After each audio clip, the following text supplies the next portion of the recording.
Hello and welcome to my first Vegas Pro 10 tutorial for beginners.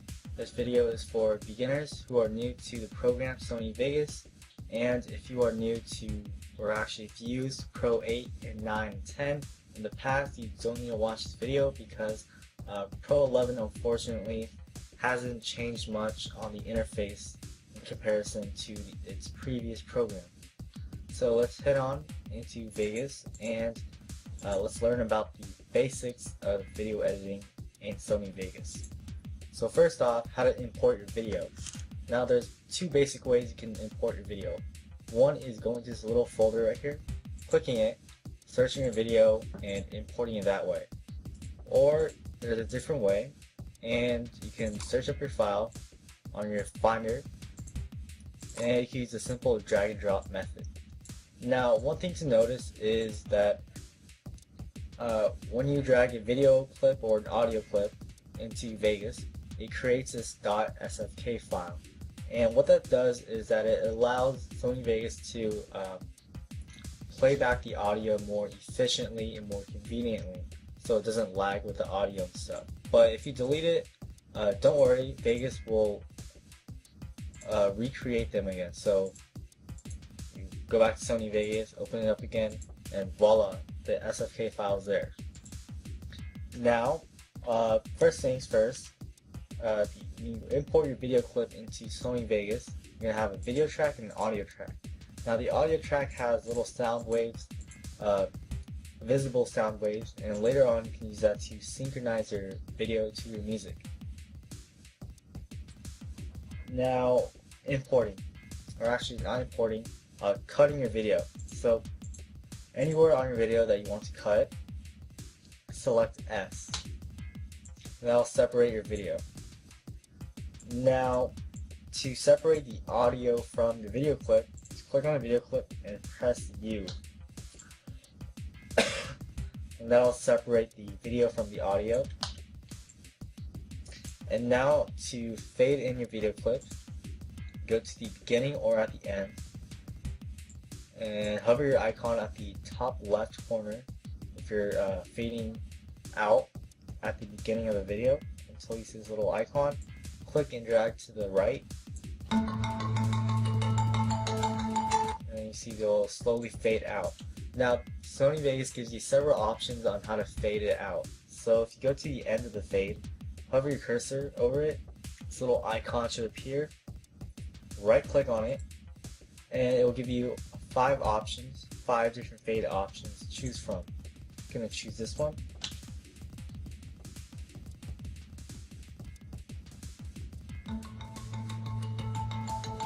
And there you go. Now on to transitions. In order to use transitions, you have to cut your video, because if you go to your transitions and select one and try and drag it onto your video, obviously nothing's going to happen. So what you need to do is you can use the same video clip, or you can have 2 different video clips. I'm just going to show you an example with just one video clip.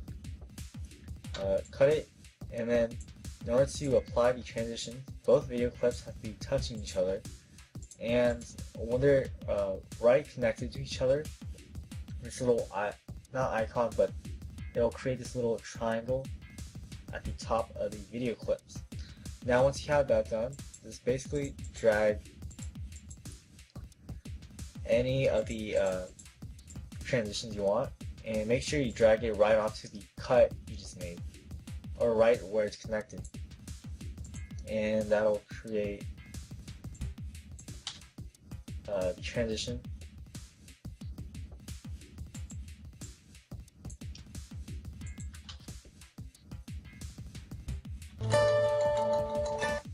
There you go. Now you can also apply the transitions to the fade offset. So instead of just cutting out your video, you can either go to the beginning of the video, fade it, and then apply the transitions to the fade offset. So preview it, and there you go. Now for video effects. So video effects, unlike transitions, you don't have to cut any footage or do anything like that, because it's not transitioning from one video clip to another. You're applying it so that it affects the video clip as a whole. So go to your video clip, go to your video effects tab, and in case if you don't have the transition tab or the video effects tab, you can always go to view and make sure that video effects is checked. It'll bring back your video effects tab, and basically you can apply any effect like the invert color or any kind of color correction to that.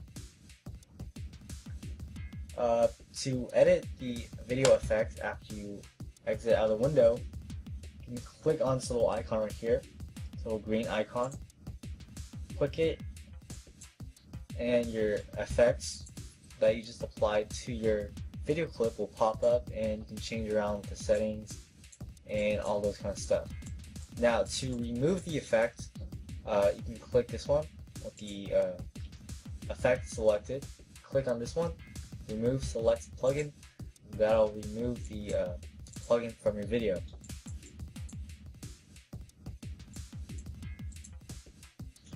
Now after all the basic editing, now I'm going to get rid of all the unnecessary stuff on the interface, such as the video trimmer, because a majority of your editing is going to be happening on the timeline and not here. So you can get rid of that, and that's basically what your interface is going to look like later on. So on to having text in your video. Click on your video track, or if you don't have a video track, you can right click on your timeline and create a new video track. And on your video track, with your video track selected, go to Insert and select Text Media. That will bring up your text media options, and you can type in whatever you want. And over here you can choose your font.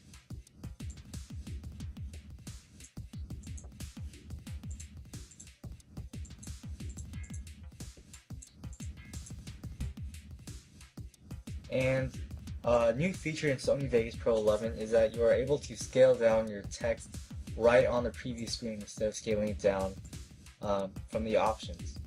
So that's a cool new feature. Now, there's another kind of transition is crossfading your video. So when you crossfade it, it kind of mixes in the second video clip.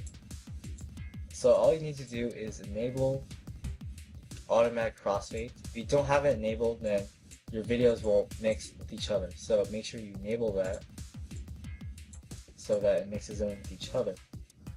Now for the audio, if for some reason you only want to have one audio track, but there's certain video clips that have music that's too loud, and certain video clips that have pretty low level audio levels, what you can do is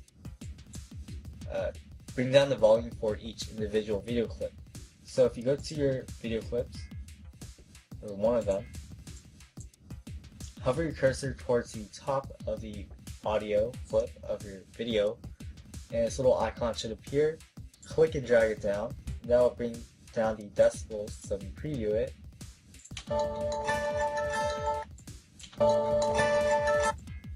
so that's a way to bring down individual levels of audio. And so after you have all your video edited, what you need to do is, you don't have to do this, this is just a safe way to ensure that you have your video exported. So hover your cursor over the top of the timeline, so this little icon appears, click and drag it to left or right, and make sure whatever you want to be exported is within the boundaries of this little yellow corners. Now when you're rendering your video, basically means you're exporting it so that you can share it with your friends or upload it to YouTube. Now Sony Vegas Pro 11 now allows you to upload to YouTube after it's finished rendering. So when you click upload to YouTube after your video is finished rendering, Sony Vegas Pro 11 will now automatically connect to the internet and upload the video for you.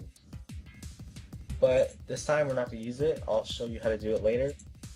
I'm going to go to File, Render As. Now in case you're wondering, why can't you just save it? because if you save it, you're only saving the project file. So if you can't upload this file right here, because this file is only used for if you want to edit your video at sometime later. You can save your work so that you can work on it later. Now back to rendering. So do this little boundary thing and click to render as. And for those of you who used Pro 8, 9, and 10 in the past, Sony Vegas offers the same file formats and some new ones. They just put it in a different format. Now, the best file format for exporting your video is WMV, Windows Media Video V11. Click it and click on this little arrow to bring down the options. Now, one of the reasons why WMV is the most compatible format with Vegas, in my opinion, is that since Sony Vegas is a Windows-based program, you don't need any codecs to render WMV out. And plus, the Windows Media Video file has a high compression rate, which means that it has a low file size. So that's why I like to use it. And if you're doing HD, select one of the HD presets, and you can customize it to your liking. So for the audio quality, maybe you want to change it to 128 kilobits per second. That allows it to kind of render faster.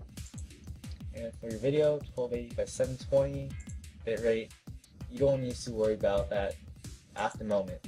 So click OK, click render. Now for those of you who are wondering, this tutorial was a general video, didn't show any specific stuff. I'm going to be covering the specific stuff and tools, features of Vegas Pro 11 in my other tutorials, which will be uploaded, in the following weeks. So if you could please subscribe to my channel and comment on this video and share this video with your friends, that would help me out a lot. And if you have any other requests or any kind of questions about Vegas Pro 11, you can comment on this video asking me in the comments, or you can send me a message. I'll try and reply to them within 1 to 2 days. And I hope you guys like this tutorial. If this helped you, please subscribe, and I'll see you guys next time.